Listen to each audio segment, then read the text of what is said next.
로마서 1장 18절에서 23절입니다. 제가 번독해 올리겠습니다. 하나님의 진노가 불의로 진리를 막는 사람들의 모든 경건하지 않음과 불의에 대하여 하늘로부터 나타나나니 이는 하나님을 알만한 것이 그들 속에 보임이라. 하나님께서 이를 그들에게 보이셨느니라. 창세로부터 그에 보이지 아니하는 것들 곧 그의 영원하신 능력과 신성이 그가 만드신 만물에 분명히 보여 알려졌나니 그러므로 그들이 핑계하지 못할지니라. 하나님을 알되 하나님을 영원하게도 아니하며 감사하지도 아니하고 오히려 그 생각이 허망하여지며 미련한 마음이 어두워졌나니 스스로 지혜있다 하나 어리석게 되어 썩어지지 아니하는 하나님의 영광을 썩어질 사람과 새와 짐승과 기어다니는 동물 모양의 우상으로 바꾸었느니라. 네, 이쪽으로 가시죠. 보일 겁니다. 자, 오늘 로마서 밑에도 하나 붙여주시죠. 그래야 로마서 1장을 강의를 합니다. 로마서 1장을 전체를 보면은 성경이 좀 잘 보일 거다. 자, 그렇게 해서 로마서 1장을 보는데, 자, 이 성경에는 각 장마다 동그라미가 있습니다. 그래서 1장에는 동그라미가 6개 나옵니다. 그래서 이 각 단락을 이렇게 정해놓고, 또 이거는 뭐 제가 정한 게 아니라 성경에 그렇게 나오니까, 자, 그래서 이 동그라미를 정하고 단락을 정하고 단락의 내용을 하나씩 정했습니다. 주제를 다 정했는데, 첫째 동그라미에는 인사가 나옵니다. 바울 서신에는 앞에는 다 인사가 나옵니다. 그래서 로마 교회 성도들에게 은혜와 평강이 있기를 원한다, 이렇게 해서 인사가 나오고, 두 번째는 감사하는 내용이 나옵니다. 감사하는 것이 로마 교회가 믿음이 온 세상에 퍼져나갔다, 훌륭한 믿음의 교회이기 때문에 그래서 하나님께 감사하는 내용이 나옵니다. 세 번째, 오늘은 이 세 번째 이 내용을 주로 하는데, 세 번째, 네 번째, 다섯, 여섯 번째 하는데, 세 번째는 하나님의 진노에 대해서 말씀을 하고 있습니다. 하나님의 진노가 불의로 진리를 막는 자들에게 하늘에서 진노가 내린다, 이랬어요. 그래서 많은 책을 보면은 불의로 진리를 막는 사람이 누군가, 이방이 누구나, 이렇게 많은 사람이 봅니다. 많은 사람이 하나님의 진노가 누구에게 내리느냐, 불의로 진리를 막는 사람에게 내리는데, 불의로 진리를 막는 사람이 누군가, 이방인이구나, 안 믿는 사람이구나, 이렇게 생각하기 쉽습니다. 그런데 성경은 믿는 사람에게 주신 말씀이지 안 믿는 사람에게 준 얘기가 아니다. 그래서 그 다음 절에 보면은 하나님을 알만한 것이 그 속에 보인다. 하나님을 알만한 것이 그 속에 보인다. 그리고 20절에 보면은 하나님을 알되 하나님께 감사도 드리지 않고 영광을 돌리지 않는 자들, 이렇게 얘기했습니다. 하나님을 알되 했는 이 안다는 동사가 기노스코라는 동사인데, 이 단어는 창세기 4장 1절에 보면은 아담이 하와와 동침함에 하는, 동침한다는 동사입니다. 그래서 하나님을 알되 하는 이 안다는 말은 동침해봤으니까 안다, 경험해봤으니까 안다, 이런 얘기입니다. 하나님을 알되, 이 얘기는 하나님을 경험해봤다, 하나님의 말씀대로 살았더니 하나님께서 복을 주심을 체험해봤다, 하나님의 뜻대로 했더니 하나님께서 은혜를 주시더라. 이것을 체험했는 사람들이다. 그런데 하나님의 은혜를 체험하고 아는 사람이 하나님께 감사도 안 하고 영광도 안 돌리더라. 왜 그렇게 됐느냐? 믿음 생활 하다가 갑자기 어려움을 겪었다. 아이, 하나님 말이야, 내가 이렇게 교회 생활 열심히 하는데 하나님이 안 도와주시고 섭섭해서 마음이 상해서 하나님께 감사 안 할 수도 있습니다. 이스라엘 백성들이 출애굽해 가지고 오는데 길이 험하니까 하나님을 원망했다. 출애굽 시켜준 것에 감사하지 않고, 아, 하나님이 말이야 함께한다 하면서도 길이 이렇게 험해서 마시물도 없고 이렇게 원망 불평하다가 불뱀에 많은 사람이 죽었습니다. 하나님을 경험했는 사람인데 하나님을 영화롭게도 하지 않고 감사하지도 않으니까 무슨 일이 생기느냐? 18절에 계속해서 21절에 계속해서 무슨 말씀이 있느냐? 그 미련한 마음이 어두워졌다 이랬어요.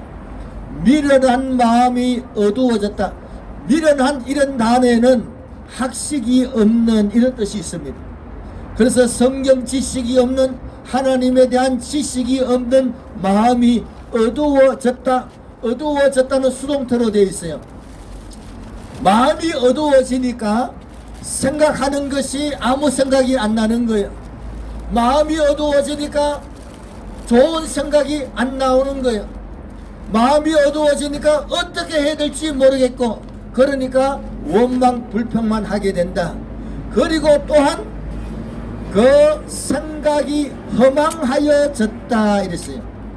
생각이 허망하여졌다. 허망하여졌다 이것도 수동태인데 그 뜻은 종교적 오류에 빠지다 이런 뜻이 있습니다. 종교적 오류에 빠진다. 종교적 오류에 빠지면 이단에 빠졌다 이런 말도 되겠어요. 그 생각이 허망해졌다. 생각이 잘못되어 갔다. 그런데 이 생각이라는 단어에는 담화, 논쟁, 의견 이런 뜻이 다 있습니다. 그 사람들이 논쟁을 하는데, 신앙적인 논쟁을 하는데 이 논쟁이 점점 이단적으로 흘러갔다. 그 사람들이 담화하는데 이야기하는 그 이야기가 점점 이단 쪽으로 흘러갔다. 그 사람들이 생각하고 언론하고 하는 그 모든 것이 점점 종교적 오류에 빠져들어갔다. 누가? 하나님을 알되 하나님께 감사도 안 하고 영광도 돌리지 않으니까 생각이 허망해지고 마음이 어두워져서 점점 더 나빠져 갔다 이랬습니다. 그래서 이렇게 되니까 그 다음에 어떻게 하느냐? 하나님의 영광을 피조물 형상으로 만들더라. 피조물 형상으로 만들더라. 그래서 하나님의 형상을 피조물 모양으로 만들어 가지고 모양으로 만드는 이런 이단까지 발전하게 된다. 이스라엘 백성이 출애굽 해가지고 모세가 없으니까 금송아지를 만들었습니다. 누가 앞장서서 만들었느냐? 아론 부목사님이 야, 금 가지고 와라 하고 만들었는 것이 금송아지를 만들었어요. 그 금송아지 이름이 뭐냐? 여호와입니다. 여호와를 섬긴다 하면서 금송아지를 섬긴다. 부목사님이 앞장서서 온 교인이 그걸 몰라요. 모르고 다 따라한다. 하나님께 감사하지 않으면은, 하나님께 영광을 돌리지 않으면은 마음이 변해버립니다. 생각이 바뀌어져 버립니다. 그래서 이단에 빠져간다. 이단에 빠져간다. 요거까지가 세 번째 단락의 내용입니다. 그러니까 그 다음에는 25절 26절 두 절인데 버려버린다 이랬어요. 그 다음에는 27절 28절 두 절인데도 버려버린다 이랬어요. 그 다음에는 끝까지 내용인데 내용은 간단하게 버린다 버린다 버린다가 세 번 반복해서 나옵니다. 하나님의 형상을 피조물 모양으로 바꾸는 그 상태로 가버리니까 하나님께서 버려둔다는 단어는 파라디돔이라는 단어인데 포기한다 이런 뜻도 있습니다. 하나님께서 형상을 만드는 단계까지 가버리니까 가만놔둬 버립니다. 가만놔둬 버린다. 내가 그렇게 잘못해도 하나님이 벌 안 주는 거 보니까 괜찮구나. 내가 잘못하는 거는 아니구나. 이렇게 생각하기 쉽습니다. 제가 한 가지 물어볼 테니까 여러분이 대답을 크게 하면 좋겠습니다. 성경에 이런 말씀이 있습니다. 상한 갈대를 꺾지 아니하시고 꺼져가는 등불을 꺼져가는 심지를 끄지 아니하시는 사랑, 그 다음에 뭐가 나옵니까? 사랑이 많으신 하나님. 이렇게 다 생각합니다. 그렇게 생각하지요. 상한 갈대도 꺾지 아니하시고 꺼져가는 심지도 끄지 아니하시는 사랑이 많으신 하나님. 그런 성경은 없습니다. 그런 성경은 없습니다. 그러면 뭐가 있느냐? 상한 갈대를 꺾지 아니하시고 꺼져가는 심지를 끄지 아니하시는 끄지 아니하시기를 심판하여 이길 때까지 그대로 둔다. 심판하여 이길 때까지 그대로 둔다 이런 얘기. 내가 아무리 잘못해도 하나님께서 가만놔 둔다 이런 얘기. 무서운 얘기. 그러나 그 다음에 말씀이 심판할 때까지 했기 때문에 심판이 있다 이런 얘기. 심판을 하시는데 가만놔 둔다. 그래서 많은 사람들이 벌 안 주는 거 보니까 나는 괜찮은 모양이다 착각하면은 안 됩니다. 사람은 연기가 나는 부지깽이를 보면은 눈이 따갑고 피해가 되니까 물을 확 갖다 부어서 꺼버립니다. 상한 갈대를 보면은 희망이 없구나 전혀 가능성이 없구나 하고 꺾어버립니다. 그러나 하나님께서는 그대로 둔다. 언제까지? 심판할 때까지 그대로 둔다 이런 얘기.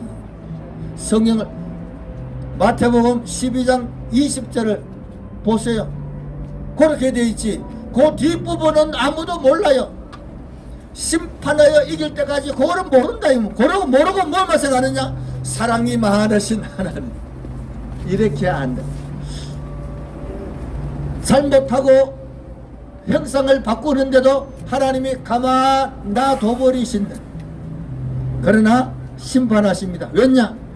그 전에 다 교육했으니까. 그래서 가만 놔둬버리니까 첫째 버린다 내용에는 뭐가 나오느냐? 우상을 피조물을 더 열심히 섬기더라. 우상을 더 열심히 하나님이 버려둬버리니까 가만 놔둬버리니까 우상을 더 열심히 섬기더라. 이단에 빠지는 사람들을 대개 보면은 옛날에 다 교회 다녔던 사람입니다. 교회 다닐 때는 뒤에 앉아가지고 맨날 지각하고 결석하고 비실비실 했는데 이단에 빠지면 아주 열심히 해요. 아주 열정적으로 그런 단계에 간다. 그런데 하나님이 가만둬 버려둡니다. 다음 단계로 가면은 남자가 남자로 여자가 여자로 부끄러운 일을 한다 이랬어요. 이게 뭐냐? 동성애로 간다. 우상을 섬기는 자기 혼자서 섬기지만은 동성애를 가면은 적극적인 동조자가 생긴다. 야, 내가 뭐 잘하는 모양이구나. 나를 적극적으로 지지하는 동조자가 생긴다. 이것이 첫째 버린다는 자기 혼자 일이구나. 두 번째는 저거 두 사람의 일이구나. 그냥 놔두면은 안 되는 것이, 이게 동성애가 두 사람의 문제가 아니고 세 번째 버린다에 가면은 살인과 사기와 분쟁이 일어난다 이랬어요. 이게 뭐냐? 사회적인 악이 돼서 나에게도 영향이 온다. 저끼리 싸워서 죽이는 게 아니라, 처음에는 저끼리 싸워서 죽일 줄 몰라도 조금 지나면은 이웃 사람이 살인이 생긴다. 사기칠 때 좀 착한 사람을 또 사기친다. 분쟁이 일어난다.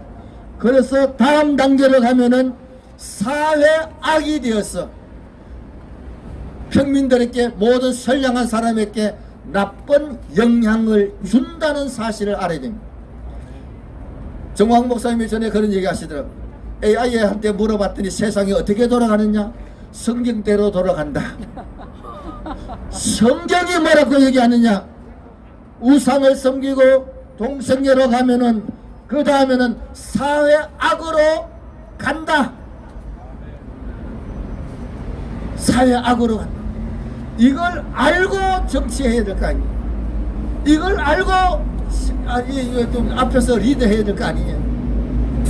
성령은 얘기하기를 개인적으로 우상을 섬기고 동성애로 가고 그 다음에는 사회악으로 간다. 그래서 이게 다 누구냐? 하나님을 알되 하나님께 감사도 안 하고 영광도 안 돌리는 이런 사람이 변해버린다. 변해버린다. 저도 깜짝 놀란 것은 이스라엘 나라에 동성애가 굉장히 많다는 얘기를 들었어요. 야, 어떻게 이스라엘 사람이 동성애가 그렇게 많으냐? 하나님께서 우리를 선민으로 여겼으면은 기름도 나고 나라가 발전하고 이렇게 잘 되어 있는데 왜 이렇게 어려웠냐 하고 생기는 게 동성애다. 더 못된 짓을, 기독교인이 바뀌면은 더 못된 짓을 한다. 더 못되게 바뀌어진다. 그래서 우리가 뭘 어떻게 해야 되느냐? 이 일이 어떻게 시작을 하느냐? 하나님께 감사하지 않기 때문에 이런 일이 생겼습니다. 그래서 우리는 어떠한 일이 생겨도 무조건 하나님 앞에 감사하고, 길을 가다가 넘어져서 코가 깨져도 하나님 감사합니다. 감사해야 될 줄로 믿습니다. 이 다니엘이 한 달 동안 누구에게든지 신에게든지 기도하는 사람은 사자굴에 집어넣는다. 이런 법이 만들어졌는데, 그래서 이 누구라 했죠? 다니엘이 예루살렘을 향해서 창문을 열어놓고 기도했습니다. 무슨 기도했겠습니까? 성경은 하나님께 감사하며 기도했다 이랬어요. 왜 이런 법을 만들어서 이렇게 원망하지 않고 하나님께 감사하며 기도했다. 하여간 어떠한 일이 생겨도 우리는 하나님께 일단 먼저 감사하는 거예요. 왜냐? 하나님께서 범사에 감사하라고 말씀하셨으니까 무조건 감사하고 시작하는 것이다. 감사해보면은 마음이 새로워집니다. 감사하면은 마음이 새로워져서 용기가 생기고 힘이 생기고 그 넘어진 가운데서도 다시 소망을 갖는 그런 마음이 생겨진다. 감사하지 않으니까 원망 불평이 나와가지고 마음이 어두워지는데, 감사하면은, 전에 제가 이 자리에서 갈라디아서 3장 5절을 강의했습니다. 갈라디아서 3장 5절에 하나님께 믿음의 순종을 하면은 성령을 충분히 공급하여 성령 충만하게 역사하신다. 그래서 하나님의 말씀대로 감사하면은 하나님께서 감사하는 성도에게 성령을 충분히 공급하여서 이겨나갈 수 있도록 역사하시는 줄로 믿습니다. 이제 또 버린다 이런 말씀이 있는데, 그러면 안 버리면 어떻게 하느냐? 하나님께서 버리지 않은 사람에게는 어떻게 하시느냐? 계시록 3장에 보니까 사랑하는 자에게 책망하고 징계하노니 이랬습니다. 그래서 우리가 책망받고 징계받을 때에 하나님께서 나를 사랑하시는구나, 이 지식이 있어야 되는 겁니다. 우리가 어릴 때 교실에서 놀다가 선생님이 오면은 야, 장난치지 마, 선생님 오신다 할 텐데, 근데 미워놓으면 오면 얘기 안 하는 거야. 그러다가 선생님 따라서 너 이리 나와, 매 맞고. 그래서 할 때 책망해주고 얘기해주는 게 참 고맙고 복된 겁니다. 제가 대학 1학년 때 시골에서 있다가 이제 이 경북대학교에 이제 들어가서 거기에 기독회관이 있어요. 기숙사 회관이 있는데 기독교인들만 들어옵니다. 이제 시험 기간 됐는데 안동에 있는 친구가 놀고 있으니까 그 선배가 쌍욕을 하는 거야. 이 개새끼, 이 쌍놈 새끼 너 죽인다, 공부 안 할래? 이 새끼 너 죽인다 이렇게 하더라고요. 그런데 그 소리를 옆에서 듣는 저는 그 소리가 얼마나 부드럽게 듣기는지, 그 소리가 얼마나 사랑스럽게 느끼는지, 나는 저렇게 말해주는 사람이 없구나. 후배라고, 야 이 새끼야 공부 안 해? 죽여. 그 소리가 얼마나 부드럽고 따뜻하게 느끼는지. 자, 책망 들을 때에 하나님께서 그래도 나를 고쳐 쓰시려고 책망하는구나, 그래도 나를 고쳐 쓰시려고 징계하는구나. 그래서 이 책망 들을 때에, 징계 받을 때에 하나님께서, 그런데 이 책망을 할 때에 하나님께서 하늘 위에서 하시는 게 아니다 이런 얘기. 하늘 위에서 하시는 게 아니고 직장 상사가 조그만 실수에 막 야단하고, 그래도 우리는 하나님께 감사하며 또 상사에게 감사하며 받아들이는 것이 지혜가 되는 줄로 믿습니다. 자, 그리고 이제 이 하나님께서 이렇게 이 사람을 징계하시니까 이 징계를 하나님께 감사하는데, 우리가 이 정권을, 이 나라가, 이 교회가 이렇게 어려울 때에 원망 불평하지 말고 그래도 감사하도록 합니다. 이 교회가 어렵고 나라가 이렇게 어려우니까 우리가 이 자리에 나와서 기도할 수 있고, 한국 교회가 부패했구나, 이번 기회에 성결화 해야 되겠구나 하는 새로운 시작을 할 수 있는 좋은 기회가 되는 줄로 믿습니다. 그래서 우리는 어떤 일이 있어도 일단은 감사부터 먼저 하고, 그렇다고 문재인 대통령한테 감사할 건 아니고, 그럼에도 불구하고 하나님께 감사하면서 다시 이 가운데 어떻게 하는가 기도하고 감사할 때 하나님께서 한국 교회를 다시 세워주시고, 도리어 이 일로 인해서 기독천국을 세워서, 자, 그래서 저도 보면서 한국 사람이 하는 게 모든 것이 세계 앞서가는구나. 노래도 그렇고 과학도 그렇고 군사 무기도 다 그렇고 한국 사람이 하는 게 세계를 이끌고 나가는구나. 그래서 한국 기독교도 앞으로 세계 지도급으로 우뚝 서게 될 줄로 믿습니다. 그래서 더 좋은 기회가 되는구나. 자, 이것을 알고 모든 일에 감사하면서 하나님께 영광을 돌리면서 시작하고 기도하고 이렇게 하여 하나님 앞에 더 훌륭하게 쓰임받는 우리 모두가 되고 한국 교회가 되고 대한민국이 되기를 예수님 이름으로 축원합니다. 기도하겠습니다.